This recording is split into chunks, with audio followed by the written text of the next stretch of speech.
Welcome back for another segment of this week's episode of Inside the Glass, brought to you by V2 Wine Bar and Trattoria, downtown on Federal V2 Street. Wine Bar and Trattoria by Vernon is a proud sponsor of the Youngstown Phantoms. The menu at V2 features many of the standards from Vernon's Cafe, such as the meatball salad, calamari, and hot peppers with oil. They offer small plates, burgers, paninis, salads, and handcrafted pizzas baked in their 800-degree stone hearth oven. They also offer an extensive wine selection that you can purchase by the glass or by the bottle. You'll also find many craft beers on tap, including Magic Hat, Yuengling, Rust Belt, and Kentucky Bourbon Ale. There are over 20 craft brews available, along with 18 imports, a near full slate of domestics, and 11 specialty martinis. Stop over and give them a try after the game. You'll be glad you did. V2 is located on the first floor of the Federal Building at the corner of West Federal and Phelps. We are joined on the phone by one of the voices of the Fargo Force, Pat Blondin. Pat, welcome to the program. Good afternoon. Thanks for having me. Well, Pat, tell us about yourself and how you came to work for the Fargo Force.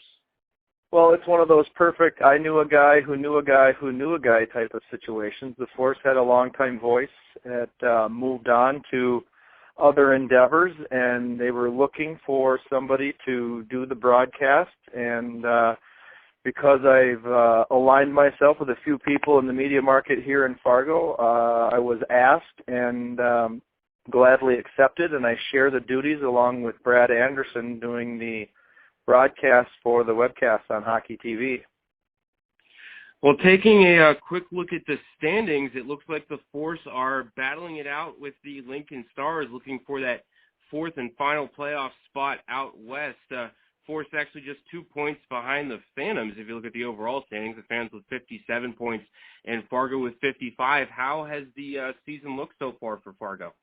It's been a little up and down, to be honest with you, Matt. They tend to go on runs. You know, they'll have a couple good weeks in a row where they'll win 4 games or have an overtime contest where they gain points in the standings, and then the previous weekend before they hosted the Capitals in Fargo, they lost 2 games, one in overtime and one in regulation to Green Bay. So it's kind of been up and down. You know, they've teetered right around that 3rd, 4th, 5th place in the West for most of the season, and they'll get as high as 2nd and they'll fall down as far as 6th. But it's a pretty hotly contested race in the West, as I'm sure you're well aware of. And a good weekend last weekend at home against Madison maybe helped right the ship for them a little bit, getting a couple of wins over.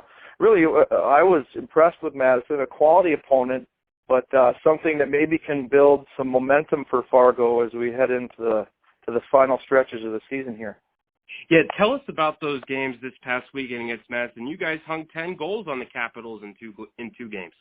Yeah, it really was kind of a tale of 2 completely different games, too. Friday night was a little more open, as a 7-1 score might indicate, with the Force opening things up a little bit. They had a lot of room to move. They were setting up the cycle in the offensive zone, had a lot of offensive zone time. Special teams were huge. They connected on 3 out of 4 power plays in the night.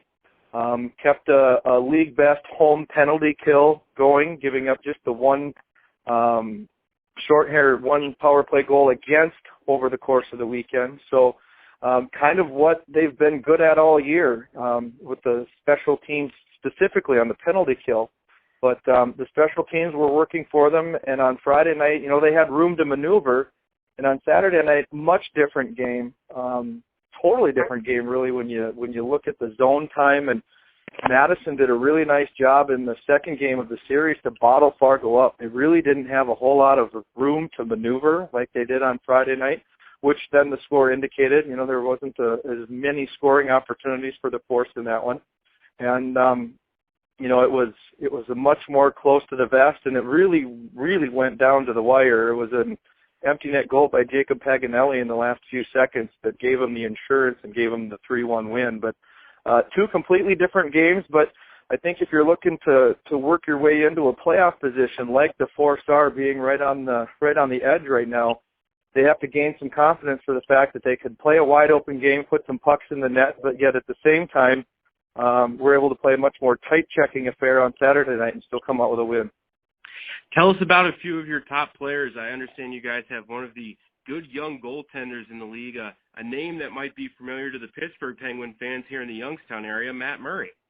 Yeah, Matt Murray's been a guy that's logged a lot of minutes. Going into this past weekend, number 3 in the league in minutes, tops in shutouts with 4, in the top 2 or 3 in saves percentage. So he's been pretty strong in the nets. He's gotten a lot of minutes.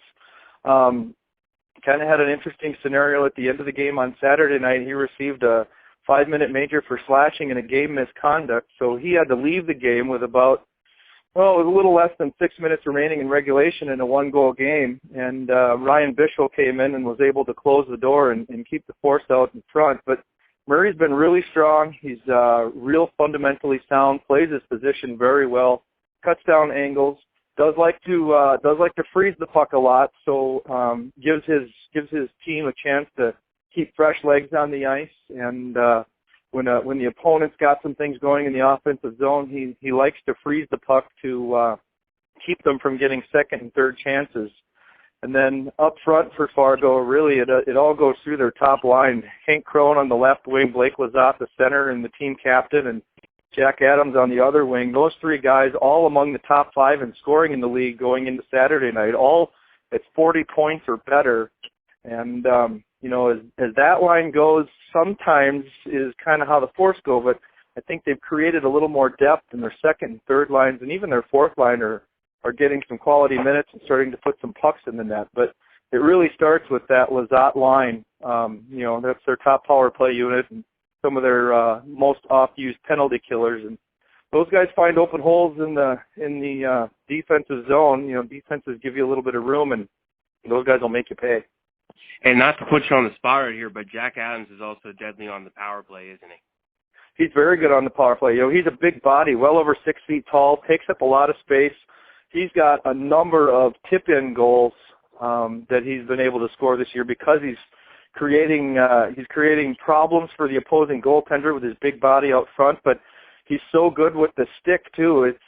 He's really good at getting those tip-ins. His goal on Friday night was a beautiful tip on a shot from the point, and he creates some problems. But he's also pretty good on his skates, and he's pretty good with his hand-eye. He's a sniper too, so he does it in a number of ways. Well, Fargo and Youngstown are well acquainted on the gridiron. Are you a Bison fan? Oh, the Bison are the biggest deal in town here in Fargo. If you're not a Bison fan, you're not anybody here. Well, the Bison and the Penguins have had some fierce battles out on the football field the past 2 years. Of course, North Dakota State coming away with the Missouri Valley Football Conference regular season titles.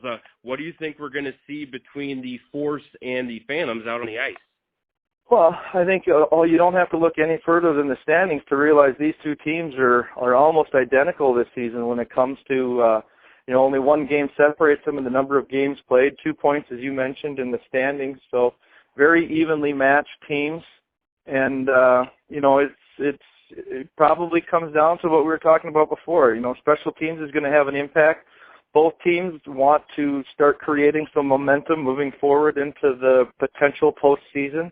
And games like this against teams that are in the same spot you are, these are the games that may propel you into the playoffs or keep you from getting into the playoffs. So hugely important points for both teams is the way I see it this weekend. Pat Blondin, one of the voices of the Fargo Force, thank you so much for joining us here on this week's episode of Inside the Glass. Appreciate it, Matt. Good talking to you.